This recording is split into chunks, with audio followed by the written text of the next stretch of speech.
দিয়ে লাউ রান্না করব। মাশাআল্লাহ, লাউটা দেখেন কত সুন্দর কচি, একদম কচি লাউ।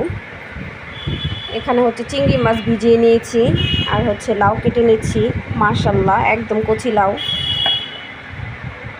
নিলাম, চিংড়ি মাছ নিলাম, লাউ দিয়ে চিংড়ি মাছ দিয়ে রান্না করব। আর হচ্ছে লাউয়ের ছিলকা সিদ্ধ করে তারপরে তেলে ভেজে ভর্তা বানাবো পাটায় বেটে। লাউ কেটে নিলাম, চিংড়ি মাছ দিয়ে রান্না করব। মাশাআল্লাহ, লাউটা অনেক একদম কচি।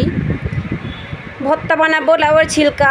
রসুন ভেজে নিচ্ছি, ছোট একটা পেঁয়াজ দিয়েছি যেহেতু আমি পেঁয়াজের গন্ধ সহ্য করতে পারতেছি না। তো আর হচ্ছে লাউয়ের ছিলকাগুলো সুন্দর করে লবণ দিয়ে সিদ্ধ করে নিয়েছি। পেঁয়াজ, তারপর হচ্ছে রসুন, চিংড়ি মাছ ভেজে আবারও দিয়ে দিলাম লাউয়ের ছিলকাগুলো, তেলে ভালো করে ভেজে নেব। পরে পাটায় বেটে ভর্তা করব আমি। মাশাআল্লাহ, চিংড়ি মাছ দিয়ে লাউয়ের তরকারি রান্না করে নিলাম। এত ছোটও না বড়ও না, মিডিয়াম সাইজের হচ্ছে চিংড়ি মাছ।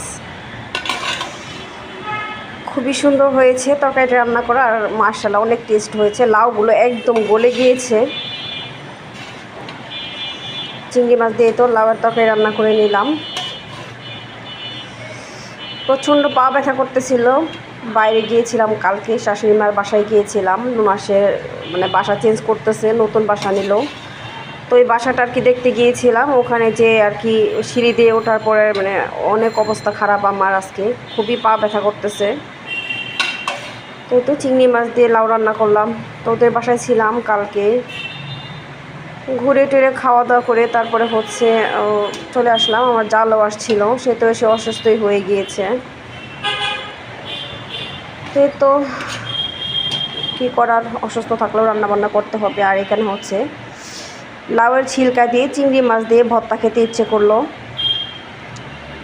তাই কি একটু লাউয়ের ছিলকাগুলো সিদ্ধ করে সুন্দর করে তারপর হচ্ছে তেলে ভেজে নিয়েছি। চিংড়ি মাছ, রসুন, পেঁয়াজ দিয়েছি। পেঁয়াজের গন্ধ সহ্য হয় না, তাই অল্প পরিমাণে পেঁয়াজ দিয়েছি, একদম ছোট একটা পেঁয়াজ আর 2-3 কোয়া রসুন আর কি। তো দিয়ে আর কি চিংড়ি মাছগুলো ভেজে রেখে দিয়েছি, পাটায় বেটে ভর্তা করব। আলসামি লাগতেছে এখন, রান্নাবান্না করার পর গোসল করে আসলাম। এখন আর মানে ভর্তাটা বানাতে ইচ্ছে করতেছে না। তো তরকারি রান্না করে নিয়েছি, আর কালকে মুরগি মাংস রান্না করছিলাম, ওইগুলাই তরকারি আছে আর কি ফ্রিজে। তো এখন বুঝতেছি না রান্না করব না কি করব। তো রান্নাবান্না এটি করলাম আর কি। এখন খাওয়া দাওয়ার পালা। লাউয়ের তরকারি ঠান্ডা হলেই ভালো লাগে খেতে। আর ভাত রান্না করে নিলাম এখানে। রান্নাবান্না শেষ করে গোসল করলাম। গোসল করার পরে হচ্ছে অনেকটা ক্লান্ত লাগতেছে আর প্রচণ্ড গরম লাগতেছে। তো এখন লোকজন আসলে আর কি খেতে দিব। আর বাসার কারেন্টে কাঠ শেষ হয়ে গেছিলো। আরও তো প্রচণ্ড গরম লাগছে, মানে গোসল করার পরও শরীরে ঘাম বন্ধ হইতেছে না, এরকম গরম লাগতেছে। তো ভিডিওটা ভালো লাগলে লাইক কমেন্ট শেয়ার করে পাশে থাকবেন। সবাই আমার জন্য দোয়া করবেন। সবাইকে অসংখ্য ধন্যবাদ। আসসালামু আলাইকুম, আল্লাহ হাফেজ।